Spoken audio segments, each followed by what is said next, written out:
بسم اللہ الرحمن الرحیم يا أيها الذين آمنوا كتب عليكم الصيام كما كتب على الذين من قبلكم لعلكم تتقون۔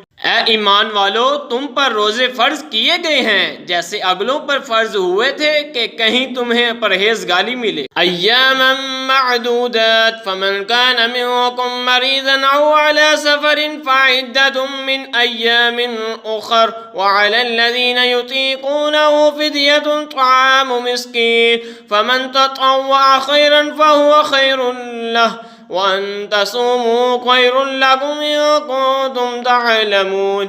گنتی کے دن میں تو تم میں جو کوئی بیمار یا سفر میں ہو تو اتنے روزے اور دنوں میں، اور جنہیں اس کی طاقت نہ ہو وہ بدلہ دیں ایک مسکین کا کھانا۔ پھر جو اپنی طرف سے نیکی زیادہ کرے تو وہ اس کے لیے بہتر ہے، اور روزہ رکھنا تمہارے لیے زیادہ بھلا ہے۔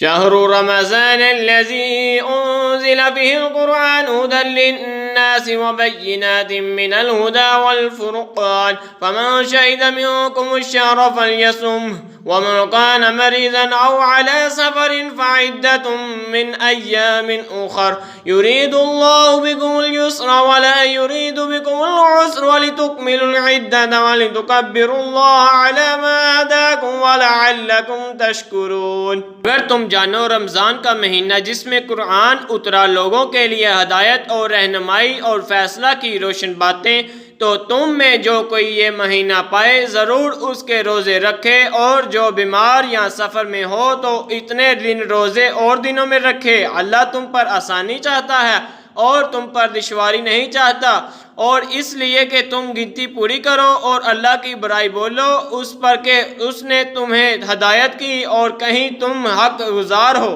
وَإِذَا سَأَلَكَ عِبَادِي عَنِّي فَإِنِّي قَرِيبٌ أُجِيبُ دَعْوَةَ الدَّاعِ إِذَا دَعَانِ فَلْيَسْتَجِيبُوا لِي وَلْيُؤْمِنُوا بِي لَعَلَّهُمْ يَرْشُدُونَ۔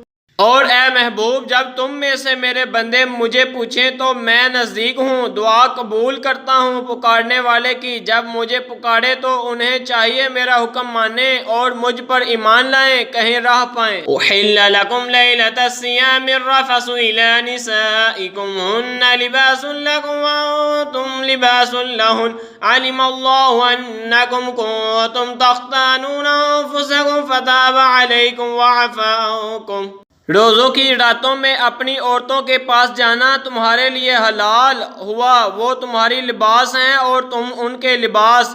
اللہ نے جانا کہ تم اپنی جانوں کو خیانت میں ڈالتے تھے تو اس نے تمہاری توبہ قبول کی اور تمہیں معاف فرمایا۔ فَالْآنَ بَاشِرُوهُنَّ وَابْتَغُوا مَا كَتَبَ اللَّهُ لَكُمْ وَكُلُوا وَاشْرَبُوا حَتَّى يَتَبَيَّنَ لَكُمُ الْخَيْطُ الْأَبْيَضُ مِنَ الْخَيْطِ الْأَسْوَدِ مِنَ الْفَجْرِ ثُمَّ أَتِمُّوا الصِّيَامَ إِلَى اللَّيْلِ وَلَا تُبَاشِرُوهُنَّ وَأَنتُمْ عَاكِفُونَ فِي الْمَسَاجِدِ تِلْكَ حُدُودُ اللَّهِ فَلَا تَقْرَبُوهَا كَذَلِكَ يُبَيِّنُ اللَّهُ آيَاتِهِ لِلنَّاسِ لَعَلَّهُمْ يَتَّقُونَ۔